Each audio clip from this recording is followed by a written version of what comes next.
right, here we are with Stani. Stani, it's so great to have you back on the Defiant podcast. Thanks for having me here. I think we do it every couple of years now. Yes, it's a tradition. So, of course, Stani Kulechov is the founder of Aave, the now largest lending protocol in DeFi. Aave is now under an umbrella called Avara, which also includes Lens, a Web3 social media protocol, and Family, a Web3 wallet. So yeah, like you just mentioned, Stani has been on the show twice before in 2020 and 2022. And each time the Aave and now Avara family grows larger and larger and just more all-encompassing. So very excited to have all your updates. You've definitely become one of the major leaders in DeFi and Web3. And I know, we've heard your story. But for those who haven't listened to previous episode, I would just love to start with your journey, what led you to crypto and starting Aave, and then we can get to specifics on the protocols itself. Yeah, I mean, it's quite an interesting story because I think it was 2016 when I was quite interested in thinking of like how to create like financial applications on the blockchain. And that was after the DAO hack, and Ether Delta was, I think it was like one of the first like functional decentralized exchange. And I was thinking that there's a way of trading assets in a non-custodial way where you hold your assets and you don't need a centralized exchange. And I was thinking maybe something similar could be done also in lending and borrowing, and being able to earn interest and supplying digital assets and being able to borrow against them. And in that early 2017, we built ETHLend, and later 2022, we built the Aave protocol, which is just iteration of ETHLend, more in like a pooled model. And over the years, version 1, 2, 3 is the latest, where it's now cross-chain in the sense that it's deployed in multiple networks, I think in 12 different networks, including some of them are layer 2s. And then more recently, last year, we started to develop the Go stablecoin to help the liquidity crunches on the Aave protocol and ecosystem. So that's kind of like has been like the background and story. And it's been amazing to see that Aave has grown significantly over the past years and really has been a really functional protocol, and it's governed by the Aave DAO now. So we have as Aave Labs, we basically, which is part of Avara, we have a kind of like limited role in the whole Aave DAO. So that's been super exciting. And then obviously the past couple of years, we tried to tackle a new problem to solve, which is decentralized social and basically turning into social networking to user ownership. So things we do every day. So creating profiles, creating connections, making content and sharing content, and thinking how we get that data out of centralized databases and create a decentralized protocol. So that's been also like a big part of my work since the past 2 years now. And a couple of months ago, Lens went permissionless, which means that anyone can go and create a Lens profile, and they basically own it and can make connections. And the reception has been quite exciting. So still a long journey to go with both of these projects in terms of like actual mainstream adoption, but glad to see that there is already like an early user base in DeFi in general, but also for Lens. It's such an ambitious task to take on lending and borrowing, like money markets and even a stablecoin on the one hand, and then also take on social media on the other hand. Why did you choose to these two specific verticals, and how has it been like to manage those two just huge projects? Yeah, I've been thinking kind of obviously it's not always like a smart idea to try to build multiple things at the same time and have multiple projects, but maybe I'm a little bit crazy in that sense, but at the same time, I do think that finance and democratic access to finance is really valuable to humanity. And overall, I think blockchain can really help on giving everyone the same equal right and opportunity to participate into these markets, but also at the same time see everything that is happening as well and having that transparency. So I do think like from the DeFi perspective, I think it's just such a valuable value proposition to bring to everyday users that it makes sense to work on this for a very long time. With social networking, I just think that we create so much social capital. So we create profiles online, we create connections online, and we consume a lot of content. We read a lot of things, and I feel that the amount of data we produce and content and make these connections, we don't really have the ownership as a user to the things that we actually create and produce. Bitcoin and crypto in general is really good for owning money and having a kind of like a neutral monetary system. And DeFi makes finance more programmable, and I think that solves pretty well. And there's a lot of people working on that. But for like decentralized social, there isn't that many folks working yet on that. And I think being able to kickstart the ecosystem and being part of it and basically progressing social into a state where users own their own profiles, their audiences, and they have more control over things that they create is very valuable. And that shifts the power from platforms to these users, and that means that users have actually the right to choose what platforms, algorithms they want to consume, or content moderation policies. And I think it just creates better and fair social spaces. And if you have fair social spaces, that drives more discussions, innovations, and it helps DeFi, but it also helps anything that people want to build and innovate. So I do think it's a big task to solve, but I feel like I'm not alone here. Like there's a big community in Lens that feel the same way and are supporting and following the same vision. So that's been really helpful as well.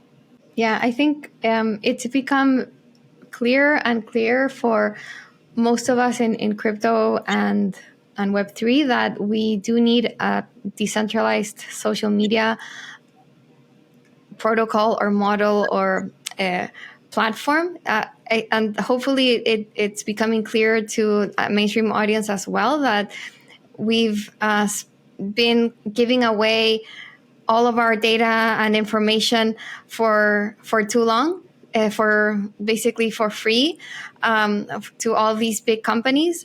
And yeah, hopefully, we can have a way to take it back. So yeah, I think these Lens and Web3 social hopefully will be the way to do that. Would love for you to explain what Lens actually is, because for most listeners, when you think about social media, you'll think about what the front end looks like you think about Twitter or Facebook, but Lens is like a base layer to build those things on top of, right? So if you can kind of explain what that is. Yeah, the way I explain it is that Lens enables this idea of being able to build on a shared social network. So the way I think about it is that today, like all these social networks are kind of like platforms. You have to basically join a platform, and there is no way of taking your data somewhere else. Like let's say the people you meet, the connections you make, and all that data that is registered are in those databases. Like you don't really have a way to port that data. And then Lens is effectively a set of rules on smart contract that create a social network that is shared. So when you create a profile, that means that profile isn't in a database of a centralized social media application. Instead, it's on the blockchain. And the connections you basically make, they're also secured by the blockchain, and also you can secure the content with data availability or blockchain as well if you create, for example, art and you're a creator. So what we're actually doing with Lens is that it just takes some of these so-called like social primitives, basically a profile and links to other people like connections, and leverages the blockchain to secure the ownership for the users. So in some case scenarios, some users might know that they're using, for example, Lens when they're using one of these applications that are using Lens protocol. Some might actually don't know that they're actually using. And the way I see it is that Lens doesn't have a app, like a centralized app where everyone goes and starts their experience. Instead, it's a protocol-only approach, the same way as there's Ethereum as a network, but there is no Ethereum as an application. There are wallets that support Ethereum or applications built on Ethereum, DeFi, for example. And Lens kind of follows the same philosophy where there isn't like a one access point that is going to be the dominating application. Instead, we gave the space for developers to go and build these experiences and leverage the protocol and basically create a feedback loop where we understand what needs to change and improve in the future to make a kind of like a shared, fair and open shared social network. So you might be using something like Orb or Hey or Butterfly or any of these applications. When you log in and you create a profile, you might be knowing that you are on Lens and you might not. And I think in the future, most of the onboarding experiences will happen with a gasless and signless as it is today, but also with embedded wallets, account abstraction. So you don't really need to know as a mainstream user that you're using a decentralized social in the background. Was it hard to resist the urge to build your own app on top of Lens? Like I'd imagine, as someone who wants this thing to get adopted, your first inclination would be, okay, now I'll build the thing to bring people in. Like, how did you think about that decision of just like letting others handle that part versus doing it yourself as well? I mean, it is scary, right? So I guess the challenge there is that, if we build this, well, will people use it and what they will build? And can we even build better than existing social media applications that are online now? And obviously, like, there's no real answer until you try it out. And I do think that in the beginning, it was quite challenging because everyone was building something new. And I think that we had like a couple of generations of builders.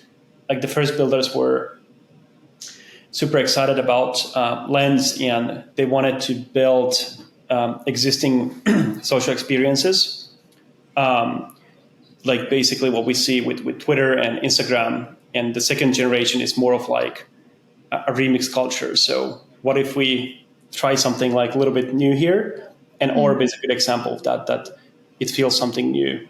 But yeah, it was really kind of like hard and bigger lift because you have to grow the whole ecosystem. But looking backwards now and seeing how much we empower developers, and we don't have like one entry point that makes the feeling more decentralized, but also shows that we don't want to compete on the same experiences with other developers. And I think that's a pretty cool statement to have. No, I can imagine how scary that must be for a builder to just, let others take care of the really, key part of just bringing people in, but it does make it more decentralized. So I think it's a really interesting approach. And how did you go about fostering this developer community that's even more key around Lens since you're not building that dApp? Yeah, I actually like, obviously what we try to do a lot is that build a lot of tooling around Lens and make it as easy as possible to build. So that was like one aspect. We participated in a lot of hackathons and organized them. Hackathons are a great way to see how people, experience the technology and what they can actually do with the protocol. But also kind of like recognizing those teams that are really seriously they want to kind of just to build a new paradigm for social networking and be part of that journey. And I think we have a handful of really good developers that are excited about building a bit more open and fair social networking model and building those experiences. So I do think that's one of the more key components for attracting developers. Did you have a grants program as well? I guess Yeah. like the hackathons are part of that. Yeah, and overall, grants are really, really good because I've talked to a lot of developers, and that might be they might not be doing crypto at all. So something that I really vision is that I want to onboard a lot of developers that are not in our space to build, and to attract that, they might have daytime jobs, or they don't have the possibility to put focus and work on something like this necessarily at this early stage. So grant program is amazing way to empower these developers to try and build or just experiment with the with the protocol. And that's been something like grants in general has been really helpful, all the way from Ethereum Foundation giving grants for meaningful projects and across the whole ecosystem. I think it's just like a really there's actually developers that are just focusing on helping protocols and building through grants, and they're doing just as fine as people who are trying to build startups in this space. This is important. Solana is having their largest community conference called Solana Crossroads in less than a month. There will be over 3,000 plus attendees coming to Istanbul. Speakers include Anatoly Yakovenko, Raul Paul, Ansem, and basically everyone you'd want to see from the Solana ecosystem. From what I understand, tickets are almost sold out, so be sure to check the link in the description. So far, with all the different dApps being built on Lens, are you seeing that a few are concentrating most users, or is it just many of them are getting most of the activity? Like, what's the distribution been like, and how are you seeing that people are using Lens so far? Yeah, I would say that we do have quite power user community, and those power users they kind of have a strong alignment or like a philosophy around decentralized social. So you basically have users that are super excited about Lens and what we're doing, and they like the fact that it's quite open. So there's Lens improvement proposals to change anything in the protocol, which has been very helpful. And you have like open discussions. Hey is an open source app that basically had over 100 contributors so far, and I think that's incredible to think about, because mainly like social apps are closed source. You can't just go and make a pull request on a big social app, and here you can actually do that. So that's really cool. And then there is actually like a user base that prefer Lens over existing social media platforms because it's more casual. I think newer social apps and networks tend to be a little bit more casual, so you don't need to craft too much of your kind of like a content and think about too much like what kind of responses you might get. And what I think is going to be really cool going onwards is new excitement experiences. Oh yeah, and also I think that the fact that you can collect content on Lens is something that a lot of the creators are leveraging, because you can post your content directly on social, and people can collect it. So that's really, really cool. Yeah, definitely want to ask you more about the like Web3 specific experiences that you can have.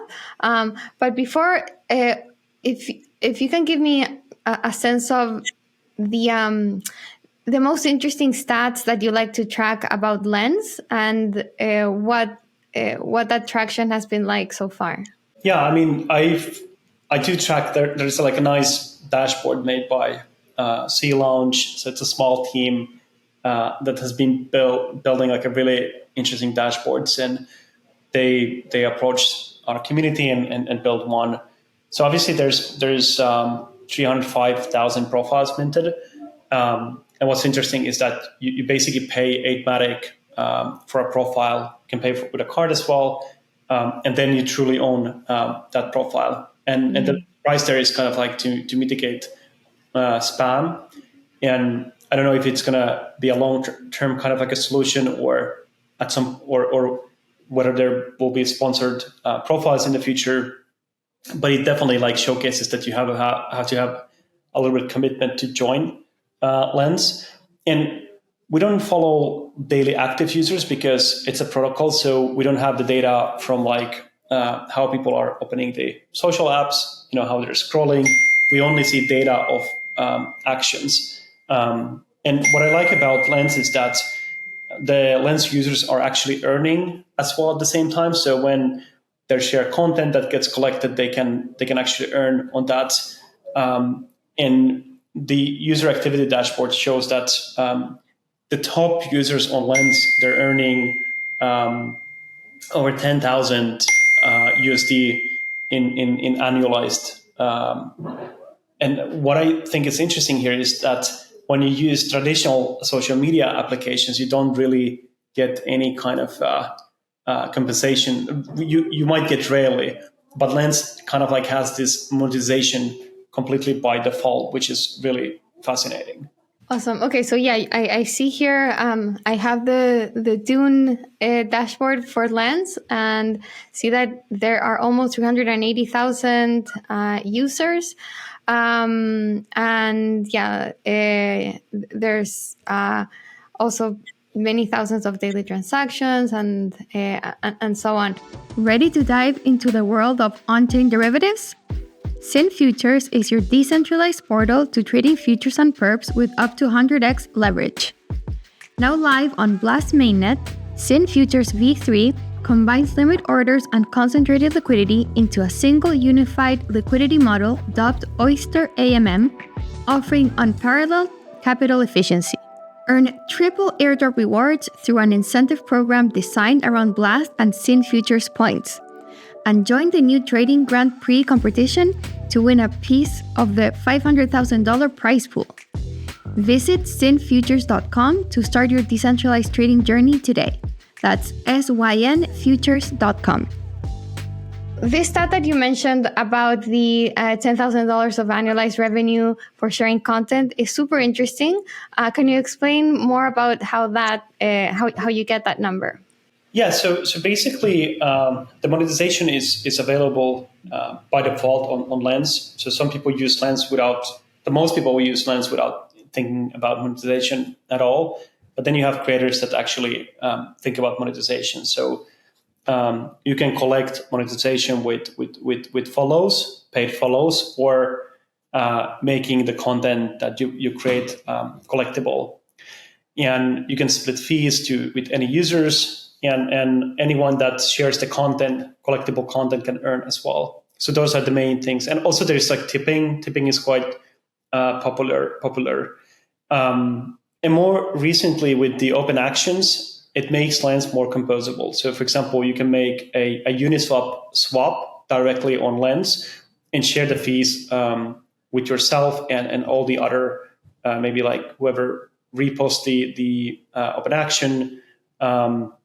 So the whole idea of kind of like a Lens is to show as well that, you can do a lot of these financial transactions directly on social and the social feeds. And I think that's a really powerful thing because everything is composable and connected on chain. And being able to do that where we spend most of our times, which is more or less like social media and in the attention economy, it's a really great way to get distribution for even DeFi and any types of on-chain products and protocols. It's super interesting because it's a totally different model from traditional social media and media in general. Here you are selling your content directly to your followers. while in Web2 social media, monetization comes from sponsors and ads most of the time. So how do you think that fits, or does it fit in Web3 at all? How do you think that there will be room for ads and sponsorships? Yeah, I think what I've noticed is that social networks and social media is very heavily monetized. So social media companies, they're one of the biggest companies on the planet. And the way it works is that advertisers are paying directly to the platforms and rarely give a cut for the actual users and creators, especially for users that don't, like, they're just using and consuming content, right? So it's a really kind of like an unfair, unbalanced situation, because the users, they don't own the data. All that data is in social media networks databases. And what I think is that, if we own our own networks and our own like social capital, we can decide if we want to monetize that or not. And if you have a very interesting following of let's say book readers, and you want to recommend a book and you want to share something about it, you could basically earn from that audience, and they might like the fact that you also share the book, and there's this transparency there that, for example, that there's some sort of like incentivization there. So another problem is not just basically making the monetization fair, but the second kind of like problem that we have in social media is that when you have these influencers, you don't really know, are they advertising purely on the basis that they like a product, or is there some sort of financial transaction? And I think it's totally fine to have a financialization and incentivize content, but being able to verify that to the user is very beneficial, in my opinion. It creates just more fair and better and more open social spaces. For sure. So the way that you think that it works is basically the platforms themselves, like the social media companies themselves, will be disintermediated, because users will be able to sell their data directly to advertisers if they want to. Like they will be able to decide whether they want to do that. Is that how you think it works? I think it's even about, let's say that if you have a following, an audience that trusts you, you're able to leverage your community and share, let's say, content with your community that is incentivized without kind of like a compromising also your values. So the fact that, for example, that you have a distribution and you can share incentivized content with your audience, and they know that, and they can even like have a share of part of that revenue and be part of that monetization supply chain. It just makes there will obviously be direct to consumer type of situation where you kind of like a little bit undercut maybe the advertisers, or like undercut the platforms, but in a healthy way. So applications will always be able to monetize and algorithms, but they don't have the monopoly of deciding, whether you should get paid for that or not, for example.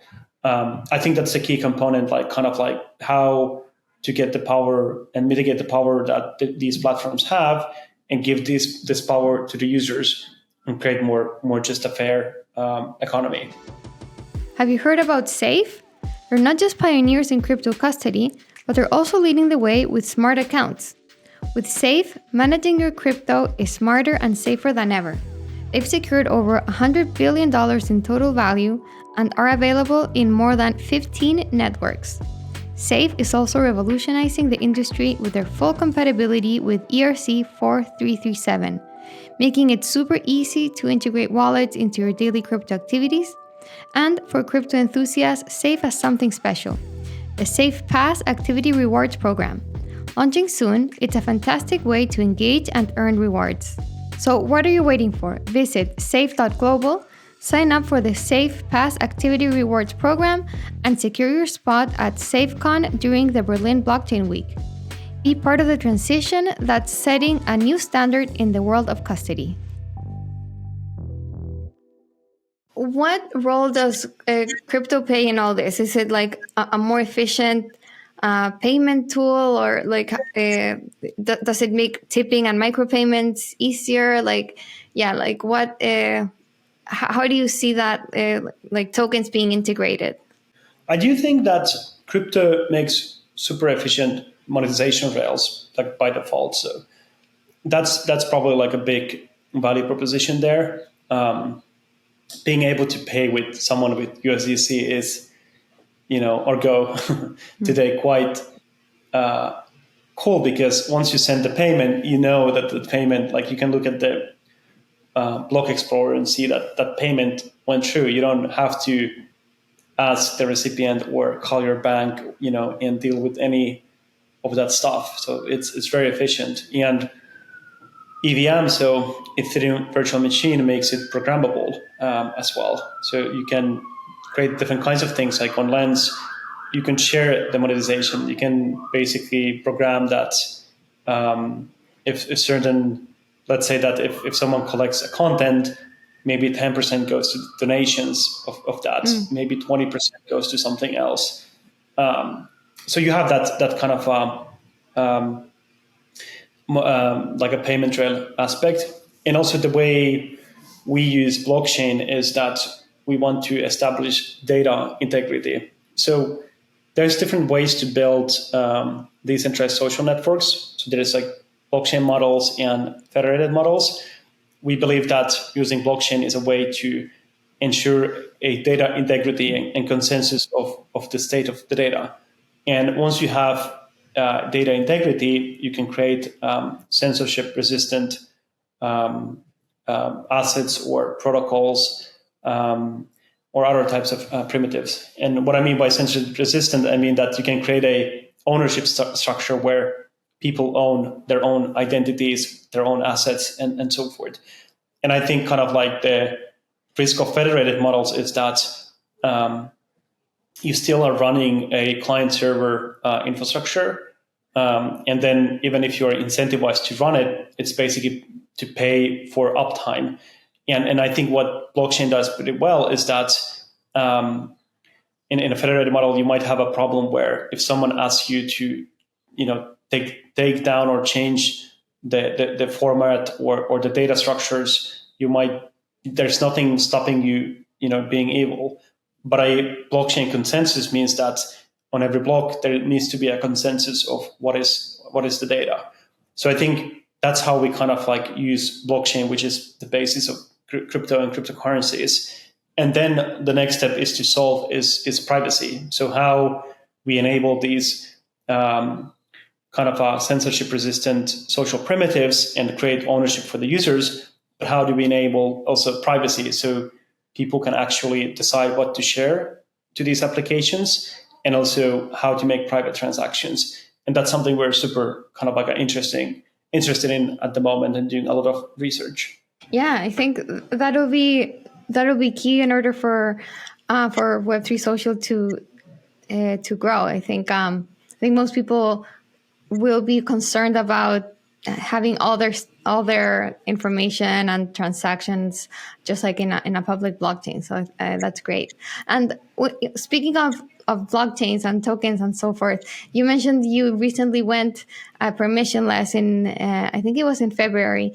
How has the experience been so far? And also, why did you decide to wait until now to do it? Well, going permissionless wasn't really our idea. There was someone from the community created a LIP, and LIP stands for Lens Improvement Proposal that you can create on GitHub. Basically saying like, what's the point of waiting? Like Lens isn't perfect, like the protocol isn't necessarily perfect now, and it's a journey. And why not going permissionless now? And there was a discussion back and forth, and there's like a general consensus that Lens should be open at this point, and people should just be able to create their profiles and And also, like I personally agreed with the lib and the author that there is really nothing stopping at this point. And for us, we've always wanted Lens to be more community oriented in a way that we don't want to do all the decisions, and we actually can't. We don't have all the answers. So having that community support was really strong signal of moving forward. And I think it will have happened in the upcoming months for sure. So far, the experience has been really cool because during that 2-month period, these users that were minting profiles, they paid like 8 Matic to mint it. And what it means is that it generated like a peak of 800 something thousand USD worth of protocol treasury, which was really nice to see. So I was super excited about going permissionless, and it really kind of like made more Lens what it is, kind of like an open, permissionless, open source protocol that everyone should be able to benefit and build on. So it was really kind of like, it felt like a lot of weight was lifted from our backs, and we're happy that we got the support that the community members also wanted to see it happen. So that was big for us for sure.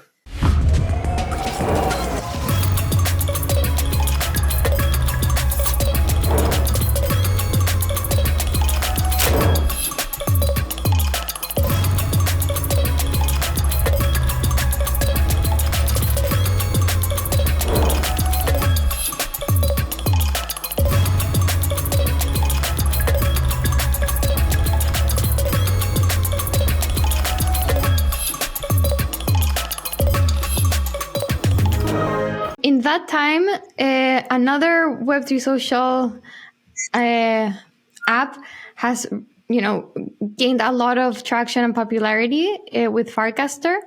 What are your thoughts on that model, and how is it different from Lens? I think their model is quite heavily reliant on the federated infrastructure and then using some of the primitives on chain. I personally think that all these blockchain-based models are going to have like 3 challenges. Obviously, I mean it's a typical like blockchain scalability trilemma between scalability, the costs, and decentralization. So based on these 3 kind of like things, every protocol that aims for decentralization or decentralized social has to think about. I do think down the line that there's a lot of benefits that comes on utilizing a lot of the blockchain and on-chain infrastructure, not just for the payments role, but creating the ability to establish identity ownership, creating links between users, and truly owning audiences, and just doubling down on the composability, that the more things are on chain, the more composable they are with other protocols. And I think that we probably will see more things being built in Web3 social, and the bigger mission is actually to figure out how do we actually get the masses and can convert more audiences from the traditional centralized models and leap into the decentralized future. And I do think that to succeed, it's going to rely a lot also not just on the protocol, but on the application layer. And on the application layer, I think we have to see a lot of novel new experiences that people come and build. And those new kind of social spaces that are basically by default based on decentralized technology could be the way to actually take this technology for mainstream. And I do believe that social will grow faster and get faster adoption into mainstream than, for example, DeFi. I think finance is so fragile, and you have to have a mature financial system to get adoption in technology. And we're not there yet. So we might be there in a half or a decade. But social can actually move faster. We pretty much have a lot of things, and what we're working now with on Lens, we're focusing on the scalability aspect. So how do we scale Lens so that it can actually host millions of users and transactions simultaneously? Because you can't really run a social network where you have only, let's say, 10, 20, 50,000 transactions, per second. That's just, the peak of some of these social platforms can be 30 million transactions per second. So the level of scalability has to be very wide, and that's what we're focusing now. And the next things we're also focusing is the privacy aspect, and figuring that out as well, and giving just more choices for developers to build on Lens and build these amazing experiences. So we're very early in the space, but I think over time it's going to be like a marathon to win bigger audiences in the future. Yeah, absolutely. Before we run out of time, a couple of questions I definitely want to get in. So I don't think my listeners will forgive me if I don't ask you about a Lens token coming up. Is that in the works? Well, I don't really like. What I like about Lens now is that, personally, is that it's really community driven.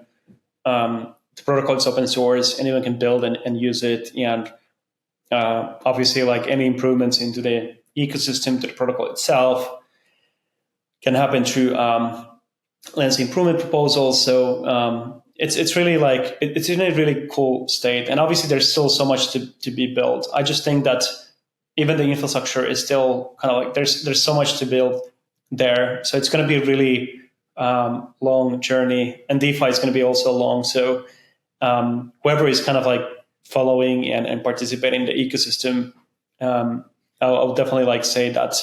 And in Lens community, people know that winning decentralized social will take time, and this couldn't be possible with all this technology improving as well. So basically, being able to see rollups and more scalability, it's really just tailwind for building consumer-facing social apps that are powered by on-chain. Okay, so basically, it'll depend on the community.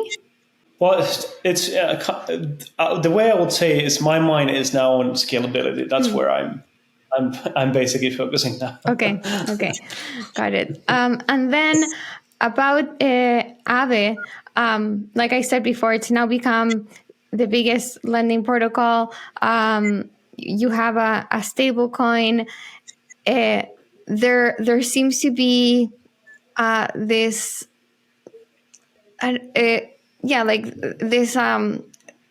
This roadmap to really own all the major pieces of DeFi. So I'm curious about what the next milestones are for Aave. Yeah, I mean, for Aave, obviously, the version 3 protocol has really proven quite significant traction. I mean, the protocol itself has over 50% of market share, over it's 80 or above 80% of just code base market share. This was by Token Terminal noted a couple of months ago. But I think for what's important, obviously in Aave, there's a DAO that is pretty much managing most of the kind of activities. There's service providers. It's the most decentralized system I've seen where you need participation that actively. I'm really surprised how much people care about the Aave as a protocol and as a kind of a financial infrastructure and as a DAO. And it's interesting to see there's other developers there. There's smart contract auditors that contribute ongoing basis, treasury managers, and so forth. But I do think that there's a lot of innovation still to do on the lending and borrowing space and DeFi in general. So Aave has always historically had very high rate of innovation. So that's what I will expect for the upcoming years to come. And hopefully for the benefit that Aave kind of becomes a protocol that also gets a lot of adoption in the future, and part of other DeFi protocols becomes like a basis for a basis of a financial system at some point. But I think we're a little bit far from that. But I would just expect more innovation from the Aave community. For example, like what would you like to see get built? I would like to definitely like see being built a little bit more optimized version of Aave, in the sense that I do like the model that the way that Aave is built today. It's really like functional. It's really easy to use. You don't have these different kinds of vaults that are confusing. You just go into one place, supply whatever you need, and draw the liquidity you need. Just like thinking like that's main use case and optimizing that even further. And I do think there is ways to do that.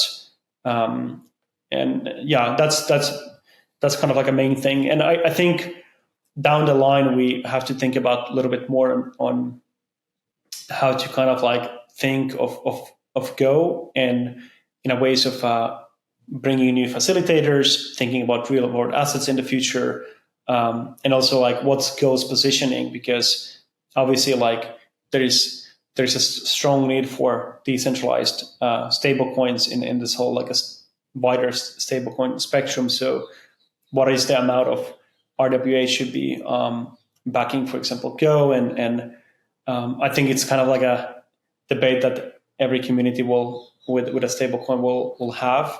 But yeah, overall, I would say like innovation in terms of like Aave protocol and Go. With Aave now having a stablecoin, it has become, in a way, more directly competitive with Maker. And I know that DeFi and Web3, people don't like to talk about competition, everything's composable and so on, but you are, fulfilling the same kind of function. So how do you see Aave positioning itself versus Maker and other, similar protocols? Yeah, competition is really weird in Web3. Mm-hmm. Like you have people that kind of understand things are composable, and you see a lot of fair competition, and then you see a lot of like a little bit maybe like less of like sportsmanship in Web3. So I just think like everyone is doing amazing work. Those who are like building for the future and building for long term. And I think in terms of like Go, the idea is that the risk management is part of Go compared to the other protocols. So I would expect Go to be more conservative in terms of a stable coin and what is actually backing Go. So that's my kind of like a thinking that there's a lot of room for adding and backing a stable coin that is with more conservative collaterals. I think that might be the positioning for Go, but Go is still quite small, so it takes time to grow a stable coin, and obviously DAI has grown for years during the DeFi summer, liquidity mining incentives, and including the campaigns in Aave. So definitely there's a kind of like a good few years ahead from that. But I think having that conservative approach might be a very good place for Go. Awesome. Super interesting. And then just rounding things up, tying back to Lens, how do you, or do you see Lens and integrating some of Aave into the protocol?